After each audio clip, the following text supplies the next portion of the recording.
Good afternoon, everybody. Thank you very much for coming. 30 years of MassMEP, 10 years of manufacturing the future, and you guys chose the best breakout session. This is pretty much a win all around. How did everyone like the keynote speaker this morning? Pretty impressive stuff, right? I had a few observations from that discussion that I think actually pertain really well to our meeting today. And the first is, we saw a lot of information about having tons of knowledge about your process every step of the way. We also saw a lot of information about collecting data at every step in that process, having it be accessible and analyzable so you can make use out of it. From my experience, as someone who works with manufacturers on the southeast of the state, that's not always a reality. And more often than not, we see, Richard sees this with me a lot, customers trying to throw technology solutions at problems that may not even exist because they don't actually have that in-depth understanding of the process. And Invest Smart and Grow Strong is a methodology where we're talking about understanding process first, collecting data everywhere you can, and then using that to make well-informed decisions from a technological perspective that will support your manufacturing environment. So Richard Goyette, who's our advanced manufacturing team lead, him and I work on projects like this all the time, and it's something that we talk about with customers too. 9 out of 10 times the discussion is, do we understand process? Do we have data? How are we going to make this decision? Mike Green's with us as well, one of our continuous improvement engineers and project managers, been involved in many projects doing the exact same thing. And Brian Maselli, CTO, Delta Electronics. I know you've worked with these guys a lot, Brian. We actually haven't met before, but thank you very much for being here today. That all being said, we've got a 90-minute session. It's intended to be collaborative, so please ask questions as we go through this. And with that, Richard, take it away. Thank you very much.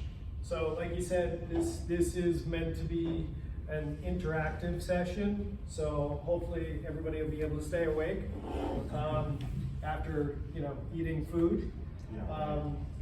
So, and this session is really about that strategic to tactical roadmap and understanding how to do that. So, one of the things I wanted to bring up about the speaker today, one of the things he ended on when the person asked, well, I want to know everything that AI can do at all times, right? And he brought it back to, what is your problem? What's the thing you're trying to solve? And then, what's the type of technology that's going to give you the solution? So, that's kind of the point of what we're doing here. Trying to figure out, where are you? What are you trying to do? And what's the right solution for you to do that? So, as being from manufacturers, do you guys have one thing that you're working on? Or many things? Many, right? There's always a huge list of things to work on, right? There's never there's only one thing that we need to do, and that's going to solve all our problems. Or we think that there's something that we can implement that's going to solve all our problems. So, most manufacturers aren't short on ideas on what to do. They're more stuck on, how do I do this in the most efficient way that makes the most sense? And that part is really about understanding how to prioritize and structure that to the best advantage of your company. So, a little bit of the background, myself, this is a main part of my job, like Joe says.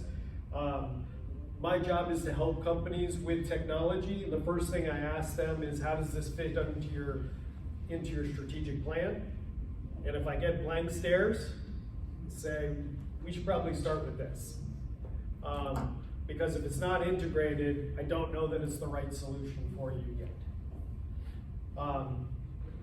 My colleague Mike also does that with some different companies. So he'll give some of his experience as we go through this too. Brian was great enough to be one of the people to go through this process with us, and he'll give you his experience, the good and the bad probably, so that you can understand kind of what it's like to go through this.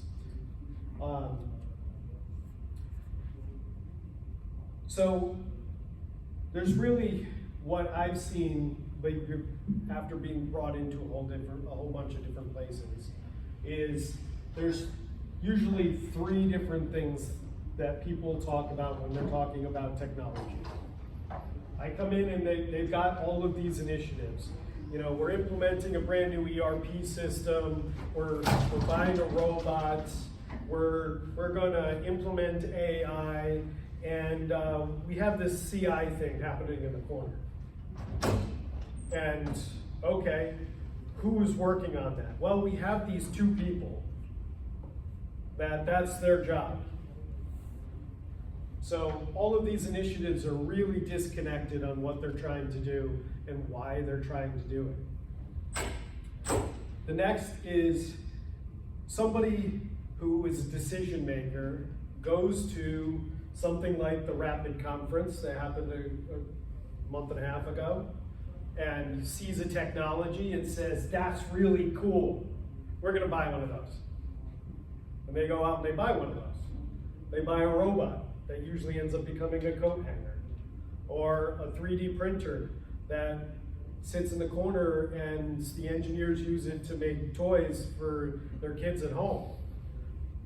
It's not connected to even what they try to do as a company. And the last is, they're like, I want to do this list of things. I don't know how many places I've worked for that are like, you're good at doing 3 things, here's 12 things we want you to do. Okay, next year you achieve some of those, here's 24. And you're like, which one do I work on first? All of them. We need all of them, we need them right now. So of course, how many of those get done? 0? The law of diminishing returns. Usually if it's over 5 projects, you're going to achieve 0 to 1. So how do we get into that? So I'm gonna dig a little bit deeper, but in this case, I want to try to get some of your experience. I'll start with you, Brian. Sure. Like your experience on where you guys were before we started. So everything Rich just said is exactly what our company went through. So we've been manufacturing since 1955. I've been there for 29 years. I've seen it through every phase of the company, but everywhere up until the last 2 years, we've always had 3 to 4 key people within the organization making all the decisions. And like you said, Rich, you know, what we would do is we'd have management review meetings, primarily to satisfy AS9100 needs, but it really wasn't something that we got out of those meetings. We would all sit down, throw out great ideas, and then we would all leave and we'd go put out the fires for the day, the week, the year. And that's kind of how we've been operating, like I said, for probably 25 years. So really when we got involved with MassMEP, really looking at the way to actually create a roadmap and put things down on paper, and don't just make a task list of all the things that you want to do. Because I can't even tell you how many task lists our organization has made, which none of them have gotten to completion.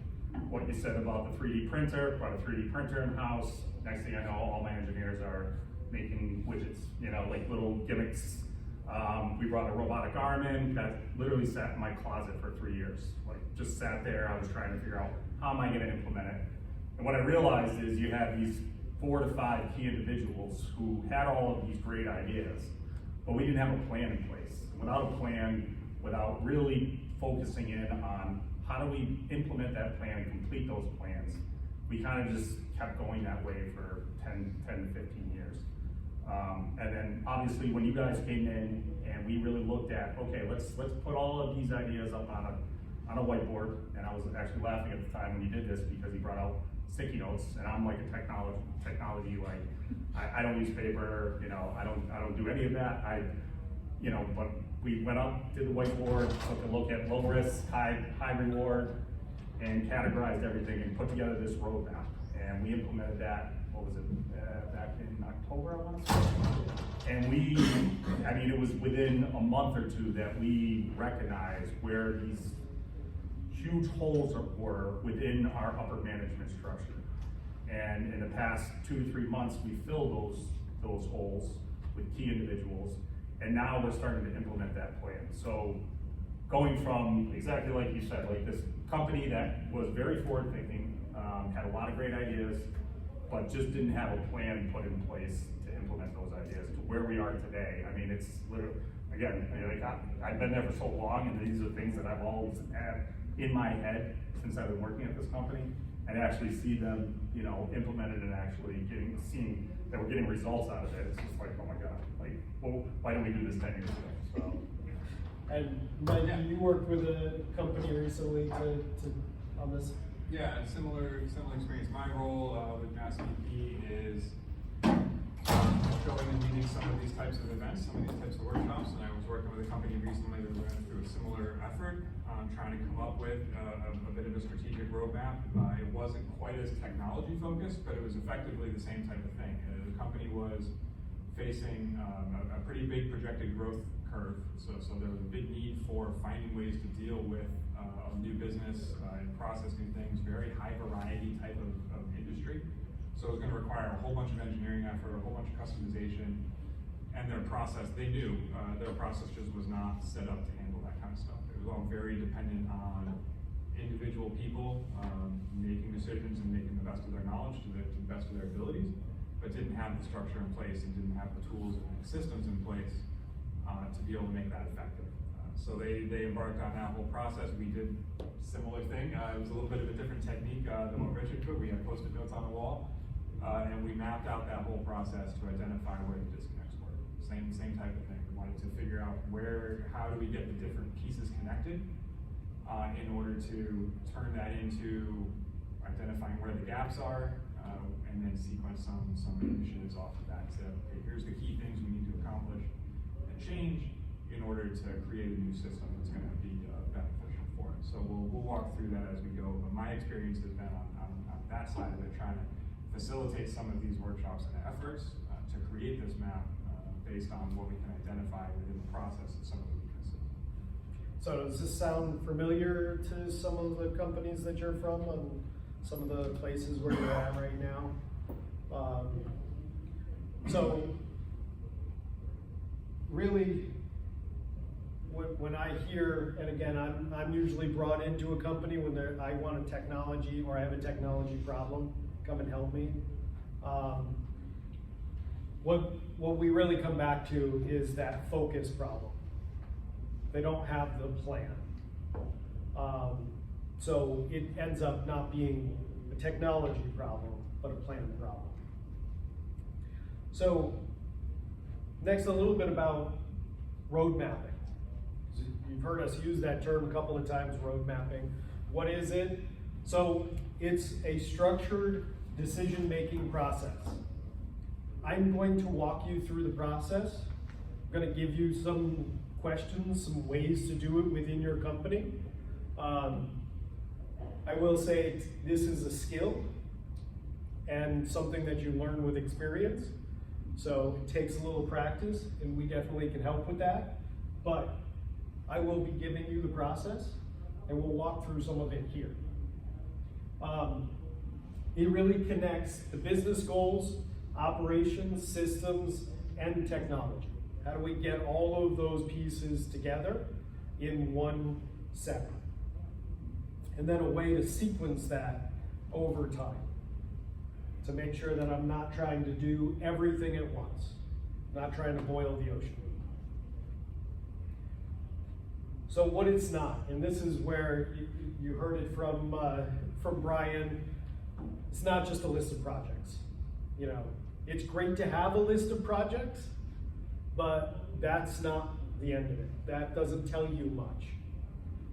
It's not that wish list. I wish we could be this.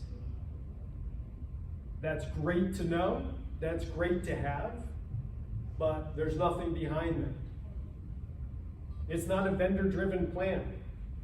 If you go to most technology places, they're gonna say, this technology is going to change your world. Everything will be great because of it. Just follow our plan. And usually that plan is just implementing that. Not necessarily having anything to do with your actual company, but just their technology. Or, and it gets to that piece of a collection of these different type of technologies. I'm going to go out and I'm going to buy a robot, and I'm going to implement AI, and I'm going to buy a 3D printer, and our company is going to transform. Right? Because that's what you hear. That's kind of federally what they're saying. Get technology and you'll be great. Well, yes, it can help, but it's not the full story. My closet's really organized right now with robotic arms. Yeah? Looks good. And I've been to a couple of places where I see the robot is in the corner with the fingers out so that they can hang coats on it. Yeah. Like, that's an expensive coat hanger. And this ties into this is not about roadmap. It ties in with the keynote speaker that we were just talking about AI. The people that I was talking to afterwards were left kind of with that next thought of, okay, yeah, it sounds great, but what am I going to do with this? How is it actually going to solve the problem? How do I make something actionable from this? And this road mapping piece can bridge some of that. It's not just oh, here's AI, it's going to be great. It's okay, but how, why, and what's the details behind it? So, exactly what he was talking about. If you've already come up with a solution, but you can't articulate of the problem, Yeah. then you're already behind. You're working on the wrong thing. You have to start with the problem to then figure out what the best possible solution is. So, this is the road mapping process. We're going to go through it in a little more detail, and then we're going to get into the interactive parts. So it starts with discovery. So I've been to a bunch of different places who usually skip this step. Okay, so I worked for, before I was at MassMEP, I worked for a dozen different manufacturers. Every year we put together strategic plans. The strategic plans were based on what we think we know. But what you find out when you actually dig into discovery is usually you don't really know what's going on in your own organization. You don't have the full depth of where it is. People on the floor know something different than the people in the offices, than the person sitting in the corner. And the first thing that you need to do is understand all of that, discover. Then it's setting that true north, the lean term of true north, or that future state. What is it going to look like? What do I want this to look like? How do I want this to be in the end? So I take on where I am to where I want to go, and then I map it. That's pretty easy. What are the things that I need to do to get from where I am to where I want to be? Then you get to the really complex part, which is what is interconnected? Can I do project A only if project B is there? Can I resource? Can I find this particular project, which is critical, but it's going to cost $300,000? When can I do that? Where does that fit into the budget? Or this project, I'm going to need 10 people out of the 50 people we have. That's a huge resource suck. Do I have 3 other projects scheduled to go at the same time? I'm never going to be able to resource that. I'm never going to be able to support that. And the last part is the execution. So, Stephen Covey came out with a book called The 4 Disciplines of Execution. One of the parts in the book that always struck me is if you go to school to get your MBA, they'll teach you how to do strategy. they will teach you these centerpieces, okay? They usually don't teach the discovery, not sure why. But the one thing that they don't teach is how do you execute what you just came up with. You actually need a plan on how to execute. Having the goals is great. Having what you need to achieve is great, but you need some way to maintain this going forward. And I'll give you an example.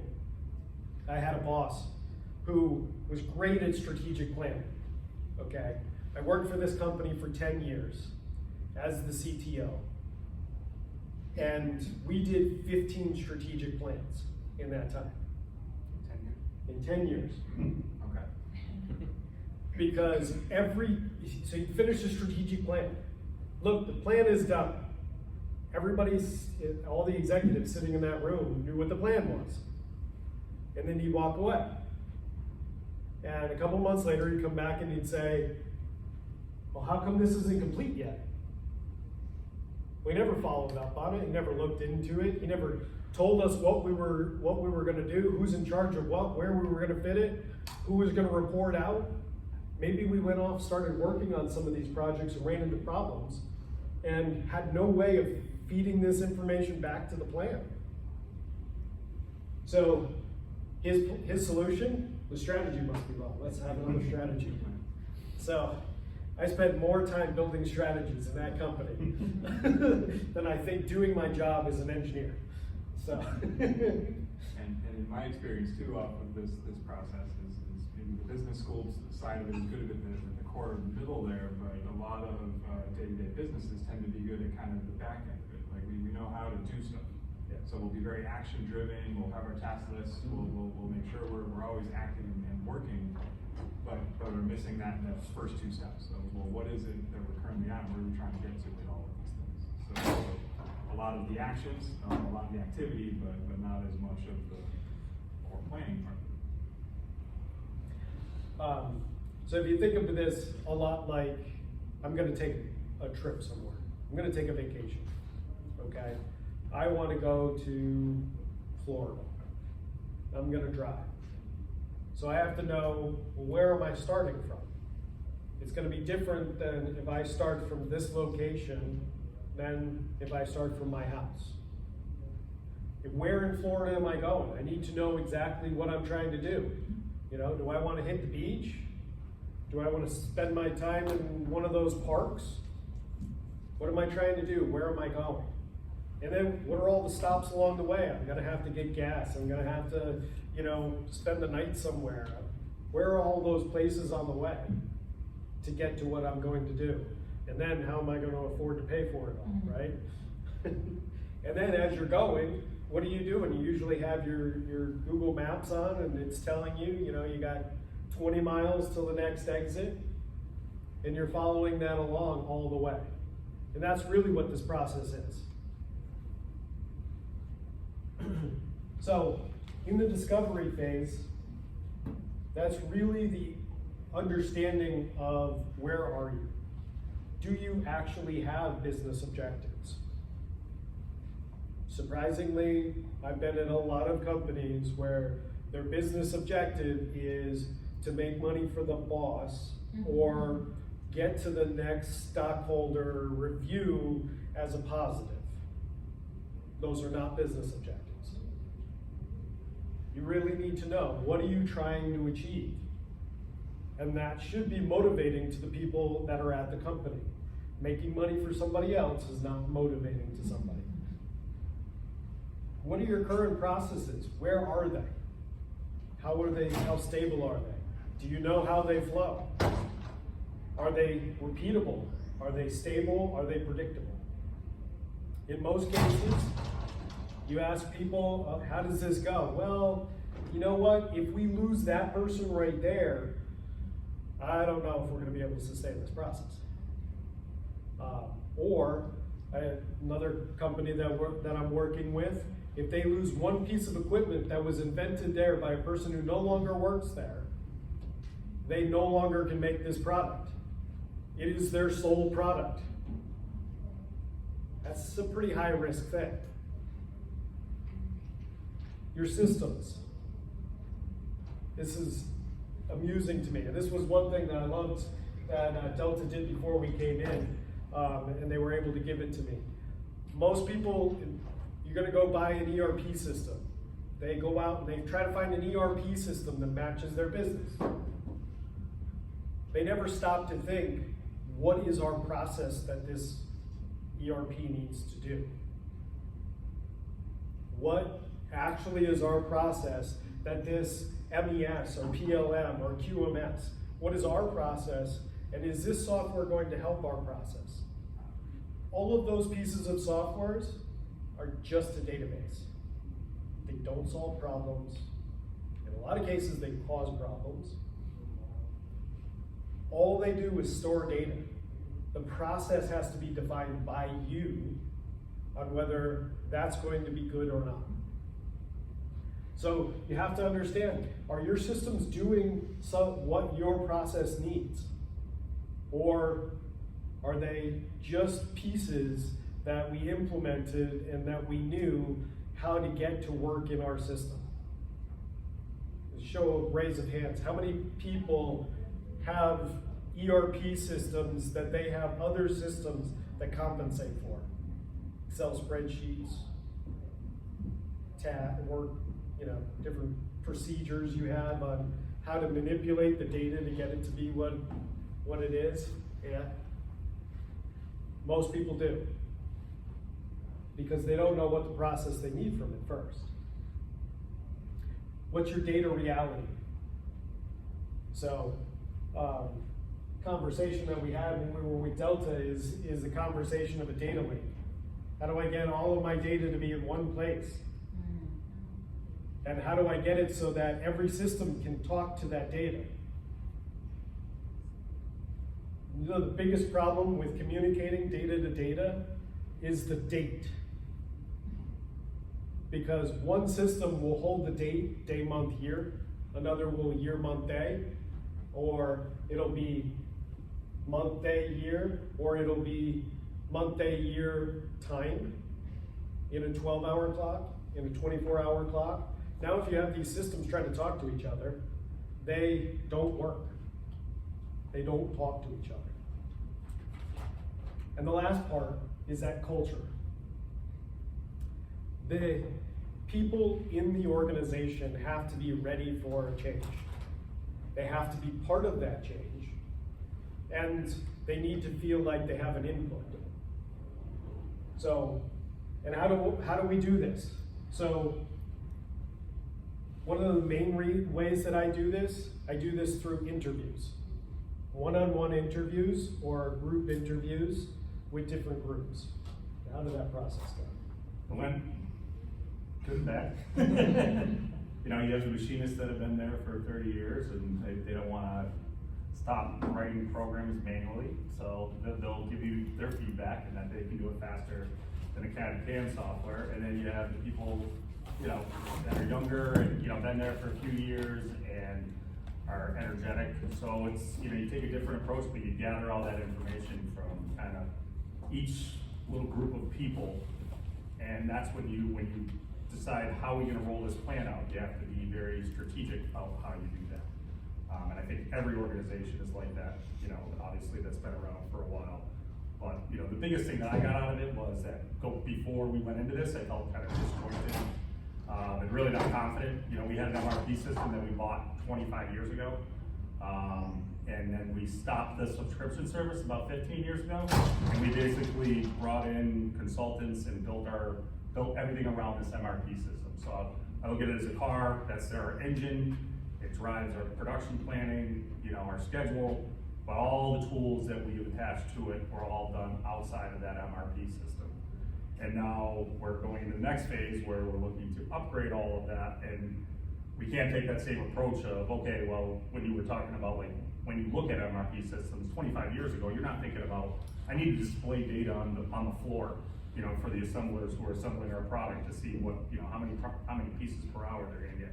You're thinking, okay, what's gonna be able to drive a schedule that will make us on time? That's really the only way that we thought about it. And I mean, at least from our experience, we've looked at many MRP systems and, we're just going to continue to do what we do and have, because all of our data now is within this MRP system, so we're gonna utilize that. It's like you said, it's just data. And now we just have to extract all that data and then utilize other tools and how to, kind of this digital transformation that our company's going through.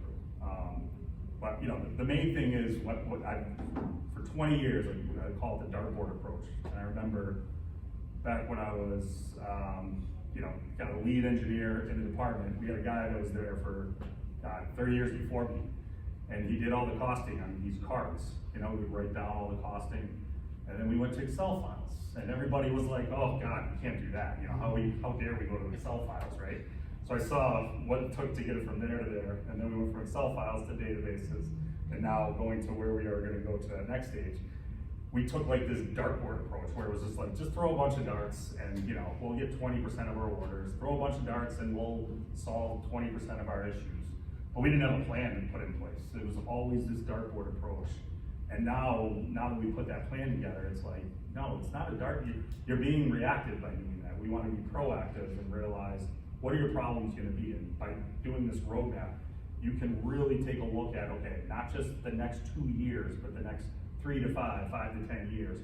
What are we going to have to do to make sure that, you know, we continue, you know, progressing, you know, and that was the major shift, you know, within how we looked at the business.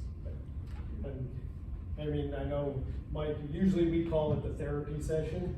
Yeah. Yeah, this is the conversation to get past. Yeah. Yeah. So when I did this with one of our other clients,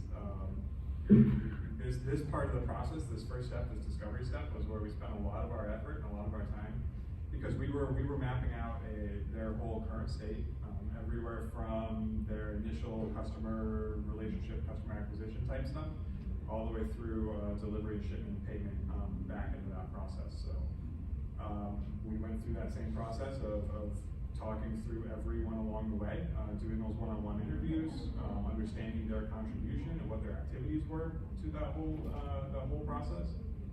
And what we found was there were a lot of people trying to work really hard to get their tasks done that either didn't have the system set up or were producing some sort of information that didn't need to go anywhere, or had multiple people all trying to do pieces of the same thing over and over again. And it was all just disconnected and didn't have kind of that clear overarching plan in place to know who was supposed to be doing what and at what stage of the process. You mentioned you spent, you know, if you get 20% of the output, then you would have been happy. It was kind of a similar thing. It's like a reverse Pareto where 80% of the effort ends up producing 20% of the results.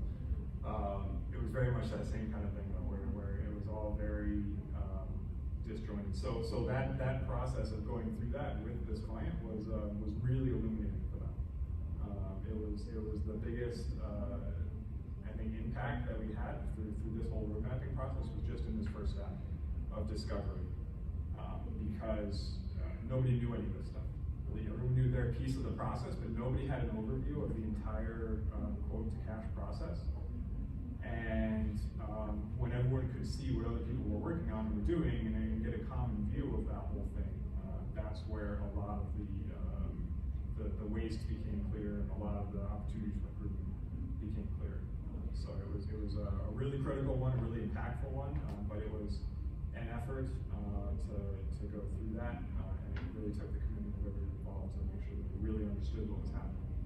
And you know, we joke about it that it's the therapy session, but it really, when you get to the point where people start just complaining to you, I'll be PC because my own HR is here, but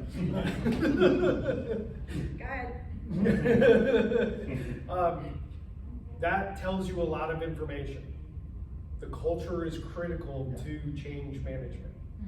If you don't take into account the culture, nothing will change, no matter how good the plan. And it should happen, that kind of a dynamic, or this therapy session type thing, is because you're basically asking people, hey, all this process you've been doing every day for the last however many years, what doesn't work about it? So it makes sense that you're going to be getting a lot of that information around frustrations and issues and different kind of dynamics there around that culture. So it's part of the process, just got to keep it constructive. Yes. So this next part is where we start with a little bit of interaction. So I'll have you scan the QR code. If you leave this open, it'll bring you to a poll.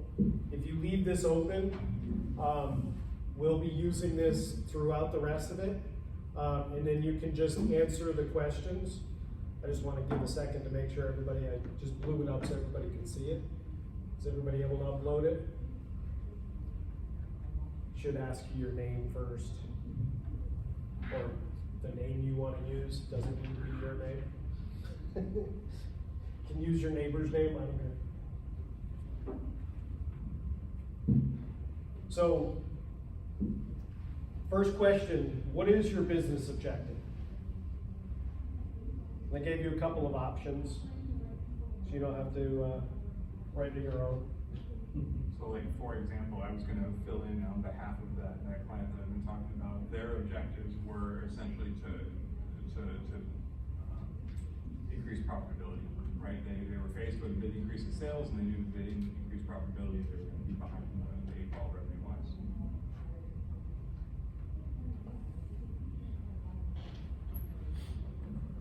That's a nice distribution. We got new products and increased profitability. Nice.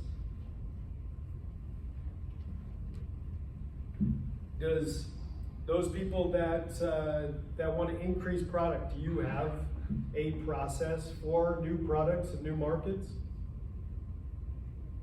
Have they done a research on new products and new markets and where they might want to go? Ish. Ish is good, at least it's something. Okay.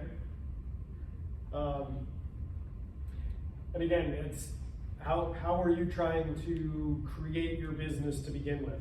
I picked just 4. They could be anything. The ones that I try to stay away from when you're talking about business objectives is implement technology. That doesn't say anything. Okay? I may have a business objective to make it the greatest place to work in the community. That's a good one. Because it's something that I'm achieving that is related to my company, if that's related to your company. If that was your objective and you're really trying to get to a lights out manufacturing facility, you're gonna have some problems because they don't match. Okay? So, first thing to think about is, what is your business objective? What is it actually? The more you can describe it, the better. Okay? When trying to answer this question, was it something that you already knew pretty well, or did you have to give it kind of some thought of like, well, what are we trying to actually do? People can talk. It isn't. There's only a couple of us. The reason I asked Okay. is Go ahead. One was in the forefront of my mind, which was the profitability piece, but then as we kept talking, I was like, oh, but that, I found my mind walking backwards about like, in order to increase profitability, we are exploring adding a new market, expanding to a new market, Yeah. or adding a new product, and which is lending itself to this tension Right. of Yeah. culture and how I've been doing things and snitching on people who are busybodies but may not be productive in a way that Yeah. is conducive to bringing people along. Or increasing profitability. Exactly. Anybody else want to share? Don't worry, there'll be a test at the end for those who don't share. So, next question. Are your processes stable? Meaning, are they well-defined, documented, measured, and predictable? The Six Sigma version, stable. Yes. So, And Anybody have a? And I will say this is not unexpected, because your systems work. Historically, we've had something called New England ingenuity, right? Which meant we rolled up our sleeves and we figured it out. It didn't mean that we could do it twice. It didn't mean that we could do it twice in the same way. So I will say that I used to work in the wire and cable industry. The industry was invented in New England, okay? There used to be 500 wire and cable companies between Maine and New York, okay? There are now 12. That started the end of the 1900s, okay? Today, I still have not been in a wire and cable company that can tell me exactly what settings they use to run any particular product every single time. Most of them don't have it documented. Now, if I walk up to the operator, they can get it to run. And they get it to run every time. But that means scrap, right? Bring in a new person, how long is it going to take to train? Well, follow Bob. Hopefully he knows enough to not tick you off and make you not want to return from lunch, right? And hopefully we're going to pass this on. Most processes are just not well documented. They're not well understood.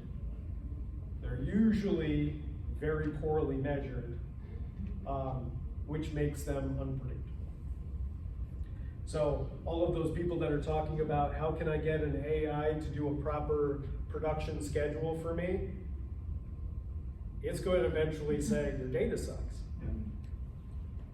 I can't predict that. I can give you the probability of it, but that's what your planners already know. Really what it's going to go back to is your data is wrong.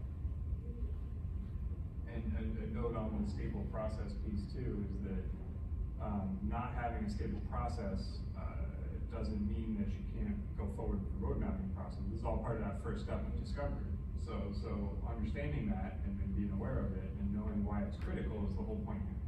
If you had perfectly stable processes, it'd be real easy to implement a lot of stuff. So we expect that there's issues and there's unknowns and there's some variability in our output here.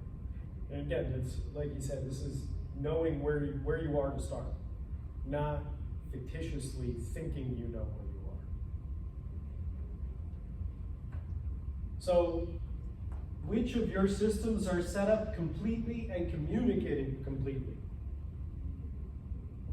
So, the last one I threw out, because we have actually I've run into this multiple times, that your information technology team will talk to and work with your operational technology team.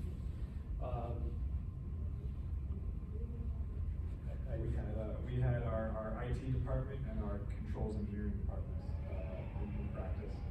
So they were the IT team and the OT team.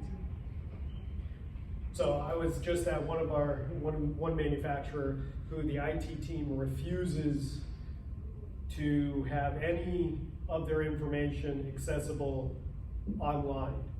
So on the production team, they go down to the bottom. They go down to a computer by their machine. They download the program they need onto a USB drive. Then they walk over to the computer that they're actually going to run, plug it in, and run it off of that computer to run the machine. That takes an extra 10 minutes every single job. Just because their IT team is worried about that particular computer talking through their internet. So we got some people, so a CRM is fully integrated, that's good. That's actually usually the first thing that people fully integrate and communicate with. ERP, that's an interesting one. Usually that doesn't have good communication. Anybody want to give some problems they've run up on setting up their ERP or getting it to communicate, or their MES or QMS? So Richard, I was your CRM guy.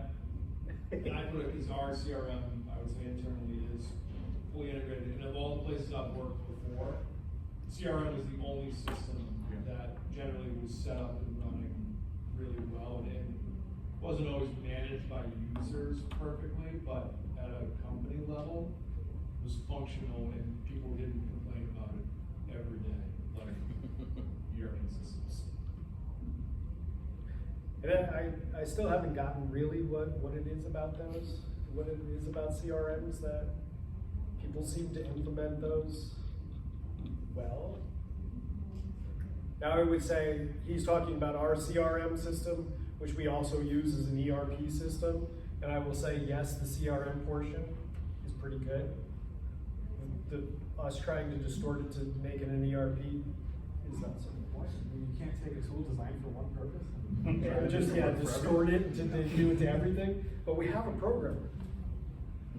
In my experience, prior to the road mapping stuff, our QMS system tended to be pretty good. We had a pretty good quality management system. It was heavily managed. We had a lot of resources dedicated to making sure it was effective. But it did a pretty good job of documenting at least what all the different kind of quality requirements were and collecting some data to show it. Thank you. It's almost like you triggered something. That was You told me on purpose. So what is that usually? Your QMS system, which is your quality management system, usually is good, easy to set up. Why? Because it's based on your documented systems. Mm-hmm. So you're taking your documented systems and saying, I follow ISO 9001 or AS 9100 or, 13485, whatnot. And everybody knows what you're talking about and says, oh, this system complies with that. Makes it a little bit easier. I will say that I've had people ask me for a QMS system, and I ask, oh, what kind of quality system do you have? Oh, just an ISO 9001. And then to find out that, oh yeah, but they're going for AS 9100 when we're 3/4 of the way through buying this system. And it's not set up to do AS 9100. Is this the right system? Did you think it through? What were you trying to do? So, a little bit of a question. So, based on the data that you can get out of your systems right now, how easy is it to make a decision out of that? During lunch, I was talking to people about the AI question. If you took your data and gave it to somebody who started today, and they couldn't talk to anybody else, would they be able to make the right decision on it? And most of the time, I get no. It might be, go ahead. So that's actually an interesting point as you're putting through the different ERP, your MES, your other applications. A lot of times you're fitting your processes to a commercial software, and then you're hoping the data on the other end, you can manipulate it so it gets the right report. We found, small startup manufacturer, but we found homegrown solutions before they used to be very expensive. I needed a full software team. There's some AI tools that have very quickly supplanted existing systems. I have no reason to buy a QMS. I have no reason to buy an MES. I have no reason to buy a larger ERP because we can do homegrown systems that I can get very good data out of because I know exactly what my output needs to be to make decisions on. And to do that, what do you start with? You start with, this is my process. And great use of AI.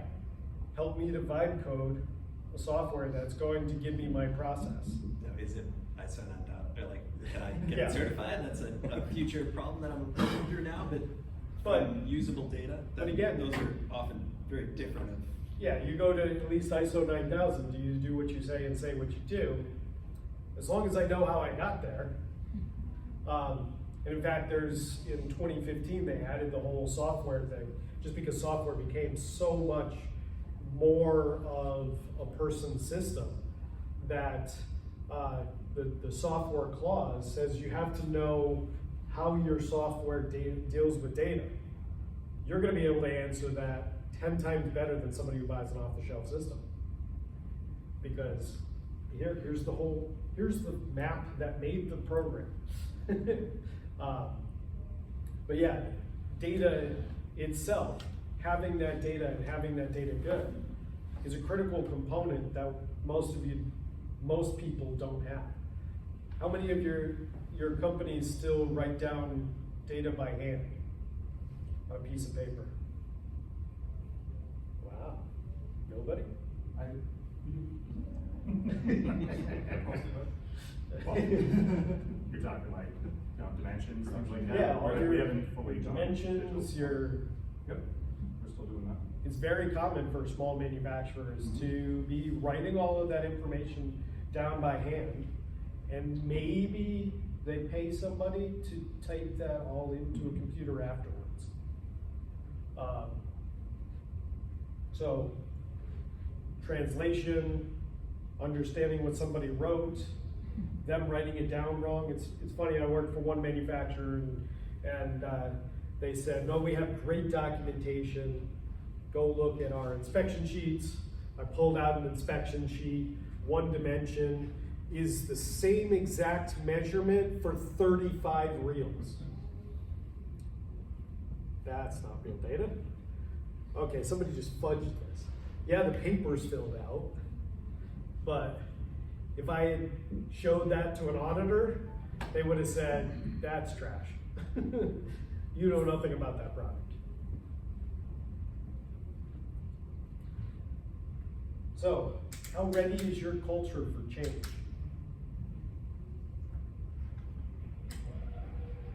How would you define that movement? So, how accepting of change, how do they feel that they participate in change? You know, because I've seen a lot of places where the CEO is like, yeah, my culture is great for change, and then we go to try to implement something and they find out, yeah, we change things all the time, and I know it's eventually just going to go back to the way it was, so we just go along with it until they're not looking, and then we go back. Well, you didn't change. You didn't make a change. So we actually got a little bit better, although a couple of them look like they're not even sure where they belong.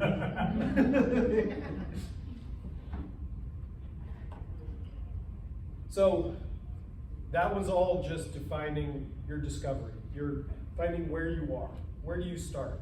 Being absolutely truthful. Yeah, I was going to mention that. And that's one of those things too. Is there's always the tendency. You guys probably experienced it trying to answer these questions. There's always the tendency to be like, well, it's actually okay. Things aren't that bad. It's really important in that discovery step to be truthful and take an honest, unbiased look at these processes. Because the goal is we want to then use that info to come up with an implementation plan, find the right tools, and find the right ways to close these gaps. So it's important to keep that unbiased opinion to start with, so that you can identify them. Yeah. Richard, can you jump back one slide real quick? So, I think the really important word here is how ready is your culture for change? Because I know we're change architects. This is what we do in companies all day, every day. And the question is, how ready is your culture for change from the C-suite down to the lowest level operator and everything in between? Because sustainable change only happens when there's alignment across all those levels and there's buy-in across all those levels. And wherever it falls apart, we might be able to push it while we're there. The minute we're gone, it's over. I mean, it's just going to revert back, and it's actually sad in a lot of ways. You have to understand, we are ready to do this, but we are not. And if we're not, what steps do we have to take to enable the readiness before we pursue whatever it is that we're chasing? Heidi, my mind went there, and another part which goes into being honest, the level of transparency from the C-suite down to be honest about what needs to change, who needs to change it, who owns what, is not consistent across the board, which also can derail Yep. sustainability of anything that you end up putting into place. When we get into the execution, I'll actually dig into that point a little bit more on the importance of that transparency. And it's interesting because in the times that I've been, you know, a CTO, I've always been the advocate of 100% transparency.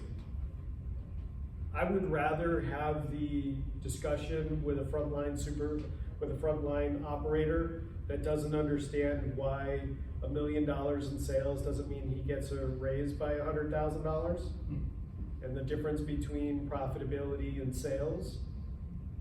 I would rather have that discussion than never tell them where we are. You know, That's so true. you know, going back to what I was referencing before, they called it bowling through a curtain. Like, you like bowling, right? It's fun, it's entertaining. But if all you're seeing is the ball roll through a curtain, how fun is that? It gets boring very quick. Well, the first thing you actually said was, the first thing we need to do is to be transparent with the entire organization. And we had so much pushback from management, in the sense that, no, you know, we don't need to explain to them what we're trying to do here, restructure the org chart, and put something in place to better the business. And it took a lot to actually convince, you know, everyone in the upper management level that no, this is important. You need to drive this down all the way down to, you know, the last person in the org chart, and they're just as critical as the top person. And if you don't drive that down to them, then this will fail. So, and that literally was like our top bullet point was, release a statement of what we're actually planning on doing. And it took a lot, but we actually did it, so. And that was actually one of the things when we built their map that I specifically made sure Yeah, it was on their map. Kept asking, did you guys release it yet? No, still, you know, we're trying to figure out how to tailor the email, and it's like, so, yes, we did. So, back to that true north, like we talked about before, where's the business going? What must be true to succeed? So, your business objective, your true north isn't, we want to grow. I've heard this all the time. We want to grow. Okay. So if I grow by a 1/100%, you've succeeded. Yay. Who cares? Or, you know, I grow by 100%, but I'm a startup and I could stumble and grow by 100%. I needed to sell too. What does that mean? It needs to be, we need faster throughput. Our competition is 6 to 18 weeks. We need to be 3 to 6. We need better visibility. I need operators to be able to make decisions on the line at the time a problem is happening. Great, perfectly clear. A great thing to then try to implement. Or I need more capacity. You know what? I want to be able to hit twice the throughput, so I need more capacity. How can I get that through process improvement, my continuous improvement, or do I need technology to assist me? So, right now, what metrics are most important to you?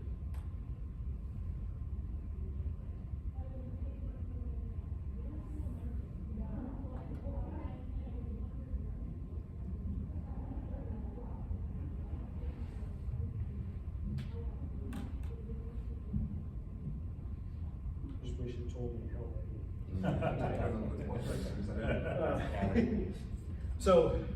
So that's actually good. So I will say, I hear from CEOs, all of them. Well, if I tried to move all of them, I'm going to fail. It's again, law of diminishing returns. If I'm trying to move everything all at once, nothing's gonna move. Now, surprisingly, most of the time, what it ends up being is you're not tracking the one that's the most important for what you need today. Because metrics move the business. What you measure is what you get. If you don't measure it, you're not gonna get it. So usually what you're trying to achieve is something you're not actually yet measuring, or you're not measuring it in the way that is going to achieve the result that you want. Okay? I heard a conversation earlier today on being paid piece part. That was yesterday, sorry. Being paid piece part was a conversation. And we're working with this client who the people produce a whole lot and they scrap a whole lot because they're paid by pieces, not by quality pieces. That little change changes what the result's gonna be. That question too, as you guys fill this one out too, that question about not measuring the right thing, that was the experience that I had with this client I've been talking about, that they did not have, like, what they cared about was how quickly can they move from quote to cash, and they had no metric on lead time for any of their administrative processes. The only thing they were tracking lead time was their production processes. And that was only one small step of the whole thing. So when we actually mapped that out, I want to say something around like 90% of the time was in non-production related stuff. Which is usually what I see. Yeah. So next one, what behaviors are most important? So this is the question of, what do you expect people to actually do? Is everything that they're doing really important? How they behave? If you're not there, are they going to make the right decision?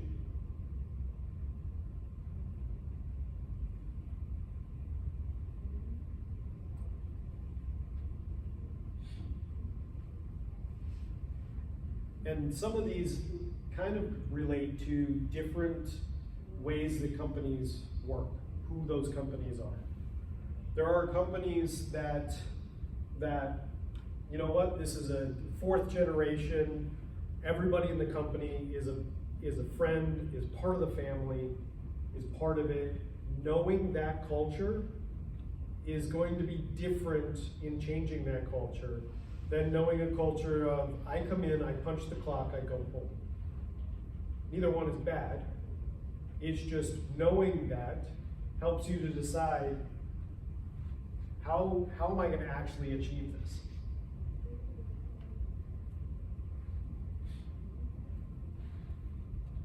The last one, which processes that you do now are important to your future?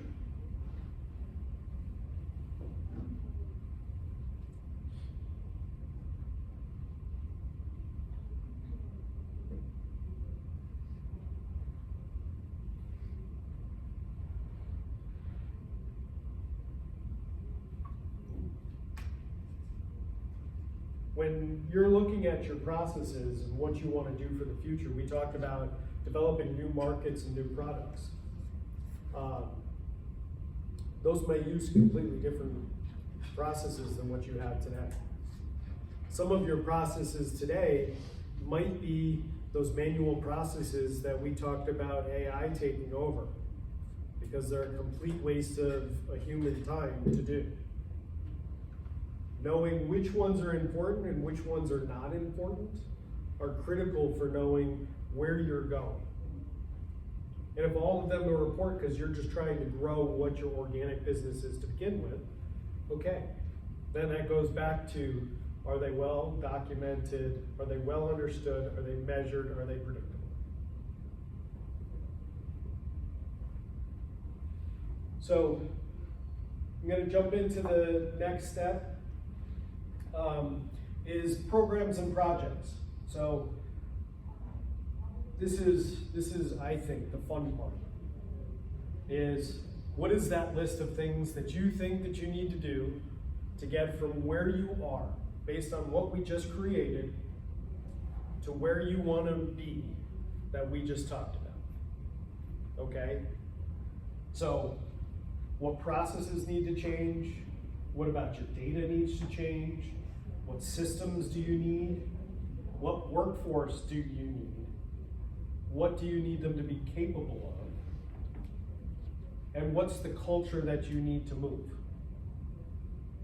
So this part, and this is where Brian was talking about when we pulled out the sticky notes. And yes, I have yet to find a digital way of doing this that's as good at it. There is no right tool yet for this. Post-it notes are the right tool. Post-it notes, yes, post-it notes are the right tool. Why? Because you're gonna put these up on a board, and you're gonna look at them, and you're gonna talk to them, and you know what? The IT guy has an idea, and the engineer guy has an idea. They're very similar, and really they should be one project, and we're gonna take those down, we're gonna write a new one, and put that one up, okay? We're gonna talk through, those are gonna go up, and we're gonna say, we're only putting up stuff we're already working on. Why aren't we growing to where we're going? We're not looking at the future. So, the sticky notes, I have yet to find a better program. There's no digital way that does it as well as a sticky note.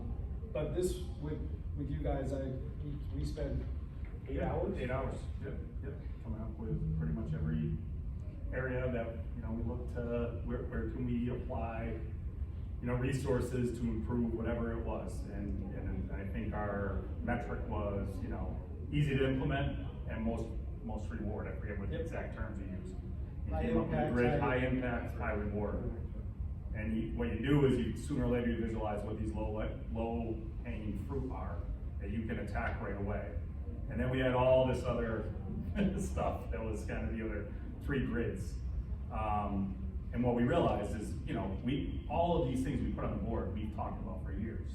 But now seeing them on a board, kind of prioritizing them, and then recognizing in order to attack X, Y, and Z, we're not gonna be able to do it with these 4 people that are in this room right now. So, we went out, we hired a continuous improvement manager who's now managing that.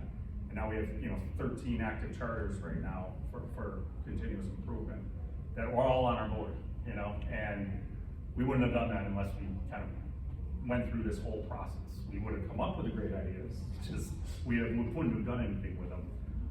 So that would be my recommendation, especially if you don't have a continuous improvement department. We basically, that was one of the first things that we identified is not having that resource kind of managing these projects and driving these projects. You can't have these four to five people that are in this room doing that. You really need to bring in somebody to do that, so. Actually, thinking about it, yeah, they spent 8 hours with me, but they actually also spent 8 hours off Yes, site. off-site, yep. But they're a senior team by themselves. Yep. Thinking about it even before I got there. We did, yep. So.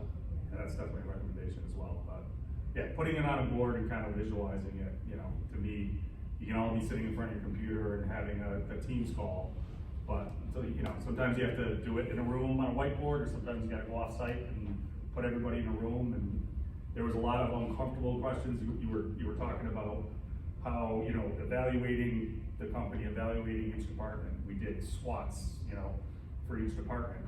And what we said, what I said when I first went up there, I was the first one to do the SWOT, was I want you guys to be criticize my department, right? And the first thing somebody said was, well, engineering, you guys aren't very responsive when we have problems. And we're like, okay, well, we're too busy, but instead of me taking that, as criticism, I took that and I wrote it on the board, and we came up with a ticketing system, and based it now, okay, we weren't being responsive. Why weren't we being responsive? Well, because I get 10 emails from 10 different people, and I'm only gonna respond to the people who are yelling at me loudest. But then once we come up with a more formalized system of it, we were able to organize it and kind of solve that problem. So sometimes you gotta kind of go old school. I mean, and believe me, I'm as far from old school as you possibly can. I mean, I was out on our floor with iPads when the first iPad came out, and trying to implement this and realizing that I'm beating my head against the wall because I'm dealing with people who have been there for a very long time, and nobody wants that change. So, but I like this old school approach. It really did work. but I will find a better solution than that whiteboard. I'm an advocate for the whiteboarding. I like the whiteboard process. I will eventually find that solution.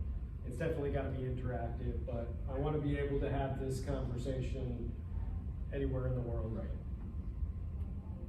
I think you said something really key, which is you didn't just accept the first, like you asked for honest feedback, because honest feedback is good data. Yeah. And if you just accept the first answer, everyone's too tentative to Oh, yeah. get in the nitty gritty of it. Yep. It's fine, it's not fine. No. Like, you have to hear it, it's good data. Yeah. And you have to be open to hearing that, so Right. it's a good part of the process. You have you brought up a great point that I usually bring up when we're talking about brainstorming. Normal psychology. If I have a brainstorming session, give me all your ideas. You're going to, and I did this with them, you're gonna quickly write down everything that you've been thinking about for years, right? And we're gonna get that up. And that'll take like 5-10 minutes. And then, okay, so what's next? It goes dead silent for like 10 minutes. It is really uncomfortable. You sit there thinking. That's when you start to get new ideas, new thoughts. Because people are not just basing it on everything that already had an argument, but really, what do we need to do? What are we trying to do? What are the things that are going to move the needle? It is painful to sit through that. I do it with groups all the time, and it's still painful, and I'm not even part of the group. So, if it's painful, you know you're doing it right. So, this next part is the part that I feel drains the group the most. And that is trying to actually organize all of these projects. We now have the 200 projects that you've had on the list that you're trying to do, and we've related them to, they will actually get you from your current state to the future state. They are on that path. That was, like he was talking about, what is that effort impact? If they're not going to move the needle towards the true north you're trying to get to, or they have nothing to do with where you currently are, then why are you doing it? Once you get past that, and those can be a difficult conversation too, because they can be pet projects. So you have to also be open to the fact that your favorite project might not be something to get you to the end goal. Is then to talk about, well, what do I do first? So the MES, we want dashboards everywhere. Okay, that's great. We want the operator to know in live time exactly what they need to know to be able to make the right decisions. What does that actually look like? Well, the first thing that we recommend is do visual management. Do it by hand. Figure out what it needs to look like, what is going to trigger the operator to do the thing that you're looking to get, what's going to get that behavior that you want. Figure out how to do that by hand first before you go and create that dashboard. Now I've created that dashboard based on something I know is going to trigger a person to do the response that I'm actually looking for. Okay? We start with defining the process, doing it manually, then we digitize it. Okay? Another way, Iger from the Toyota Way would say, hold it, stick it, weld it. So you hold it in place first to see if it'll work, then you put tape on it for a couple of days and make sure that it sustains, and then you go and you make the final thing. So we want to make sure that it works before we spend a whole lot of time, money, and energy into getting it to the final thing. Now I will say you also have to make sure that I have on that project there that first step, that second step, and that last step. because everybody's gonna be like, they walked away, never gonna change now. Now it's just a taped piece of cardboard over in the corner that becomes part of your standard work for the next 20 years. And we have gone in and seen that in tons of places. Well, why is there a piece of cardboard with a tape? Because that's the way they got to work. So what are those dependencies? What goes first, what goes next? And important on the sequencing of that is you're gonna come up with your projects, and there may be something that you identify as a project of, and I'll give you a specific example. Back when 6-7 months ago we did this, AI training, implementing AI within each department, okay? That was, I think we classified it as, low impact or high cost, low impact originally, so we put it to the side. Well, 6 months later, now we kind of reevaluated that and say, okay, well, we need to move this from something that we're looking 2 to 3 years out, because we identified, how useful this potentially could be where it is now, and move that back up. So it's not like whatever you guys create as your roadmap is, hard, in stone. It's gonna fluctuate, throughout. And again, we're 7 months into this process, so I wanna say we've gone through 3 to 5 years of doing this, but within 7 months, we've already had to shift some around some of these different priorities. So yeah, so we get into the sequencing. I can't have 10 projects happening at the same time with all the same people. They have to be spread out. What's the more important one to start with? Who is going to be involved? Is this a capital project? Do I need money? When is it gonna come? If I only do my budgets in June, but I can't spend until January, then doing the project in October is not going to help. Can't be until January. Alignment with the leadership. If the leadership is not in the room for that final discussion, that final agreement, you still need them to agree that this is exactly what they're going to do, because they're going to be absolutely critical to the next step. So this is past your deciding what are you going to do, but in what order are we going to do this? How does it fit all together? And then definitely going back and understanding this. How are you integrating this into your day-to-day operations? Okay, and this is part of, like I was told them to do. You need to tell everybody this is the plan. This is the detail of the plan. Everybody needs to know the plan. And everybody needs to know how their piece every day is affecting that plan. So they know, I'm having a good day. You know what? I bowled a perfect game today. Or, you know what? I didn't have a great day today, so we're at risk for this. What are we gonna do? Okay, then they can raise their hand and say, this is a problem. This is something we didn't think about.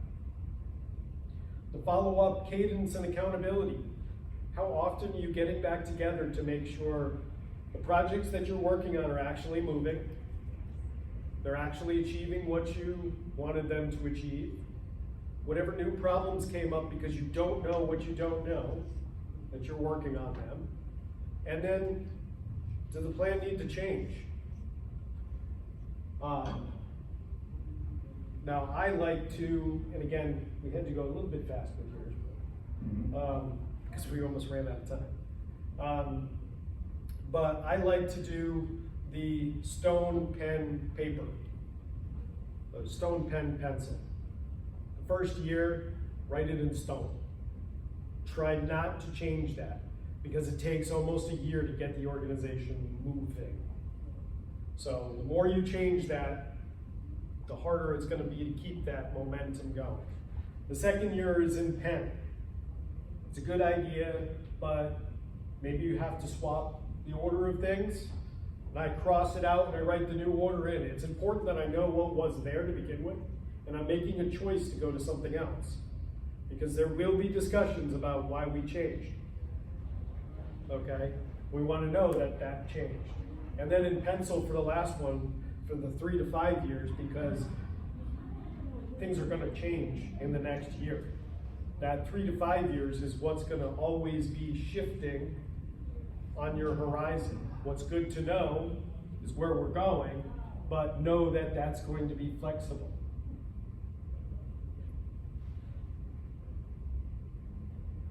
So, the three things that, if you take away nothing else from this presentation, the three things you should ask is, what problem is this solution trying to solve? And it doesn't matter if that solution is CI, it doesn't matter if it's technology, it doesn't matter if it's a new hire. What problem are they trying to solve? Does this fit in our process?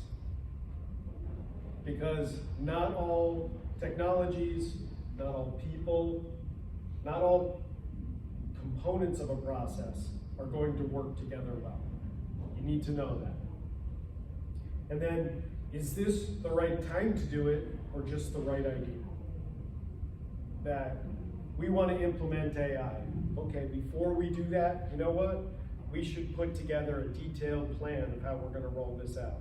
We should put together our governance and strategy policy to let people know how this is going to affect them and how we are going to use it internally.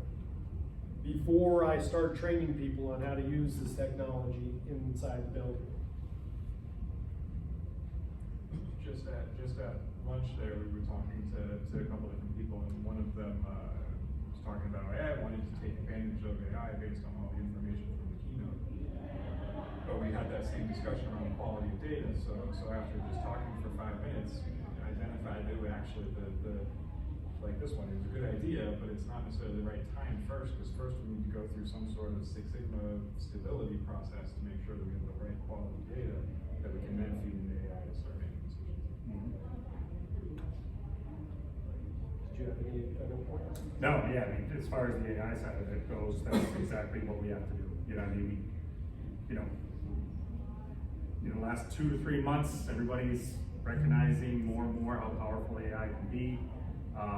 We obviously have a lot of government regulations, for what we manufacture, so we have to make sure that all those policies are put in place before we actually start to roll that out. So, anybody have any questions? Nope, that was fine. That's fine. Anybody have any questions? I went through a lot of information. If you think about something afterwards, you can send me an email on LinkedIn. I can also distribute it to my colleagues here. So if you have any other thing when you think about it, like I said, this process that I gave you is open. If you follow it, it will work. It does take some learning and experience. And if you need that, we can assist you with that.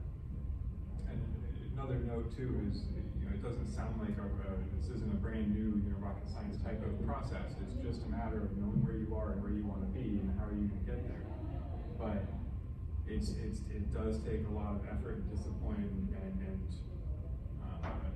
honest conversations and expertise along the way to be able to actually go through that process. So even though there's no new, we're not AI, it's super valuable, super important, and hard to do. So still something that is very worthwhile, even if it's not the fancy shiny thing. It's not the new shiny technology. Otherwise, we'd end up in a closet. Yeah, last thing I would say is that, we've hit our sales revenue already halfway through the year. I'm not saying it's all because of your program, but because of this program, I've never felt more confident that we're going to be able to react to that growth. I mean, this is something that we never expected, but obviously in today's world, everybody's similar who's dealing in the military market. But having this in place makes me more confident than I've ever been.